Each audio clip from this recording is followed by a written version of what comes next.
Our next topic is difference between reproductive event in male and female.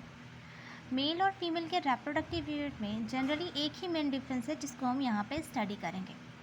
ठीक है. Mail जो होते हैं ना वो through out the life reproductive होते हैं, मगर मेल के बारे में अगर हम देखें यहाँ पे तो male are reproductive throughout their life.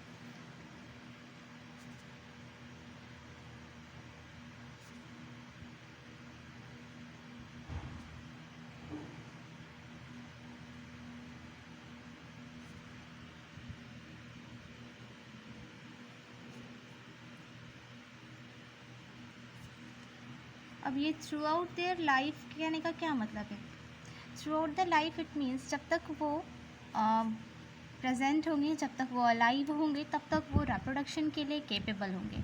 इसका रीज़न क्या है कि मेल के अंदर जो स्पर्मेटोजेनेसिस का प्रोसेस है, स्पर्म के फॉर्मेशन का जो प्रोसेस है, वो through out the old as, जब मेल जो किसी ओल्ड एज में भी जब वो चले जाते हैं तब भी उनकी बॉडी में स्पर्म का फॉर्मेशन कंटिन्यू रहता है. हाँ, ये है कि उनके स्पर्म की मोटिलिटी रेट, स्पर्म के अंदर न्यूट्रिशन, इन सब की कमी आ जाती है, तो हो सकता है इन सारे रीज़न से वो रिप्रोडक्शन ना कर पाए, लेकिन उनकी बॉडी में स्पर्म का फॉर्मेशन जो है वो कंटिन्यू रहता है टिल द ओल्ड एज.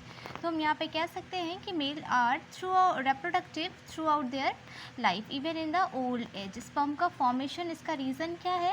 तो इसका यही रीज़न है कि स्पर्म फॉर्मेशन जो होता है इनमें वो कंटिन्यू रहता है. Sperm formation is continued.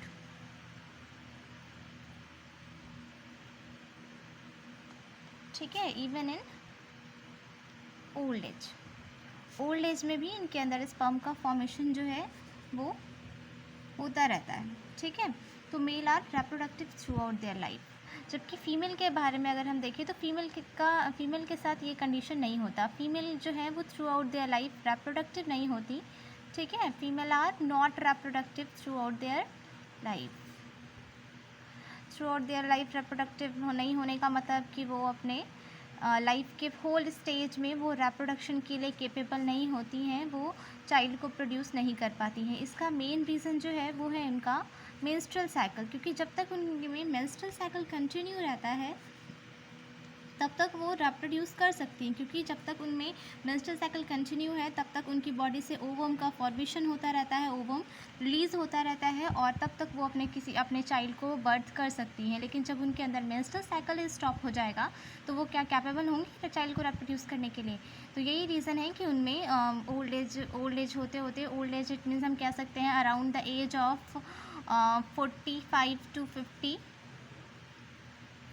Around 45 to 50. कहीं कहीं पे आप ये डाटा देखोगे 50 to 55 भी होता है. ये डाटा 50 to 55 एज में होता क्या है, इस एज तक जाते जाते क्या होता है, फीमेल के अंदर मेनोपॉज हो जाता है. मेनोपॉज इट मीन्स इनके अंदर इनका जो मेंस्ट्रुअल साइकिल है वो स्टॉप हो जाता है. जब मेंस्ट्रुअल साइकिल स्टॉप हो जाता है तो ओवम का रिलीज़ होना, ओवम का फॉर्मेशन जो होता है वो उनके अंदर सीज हो जाता है.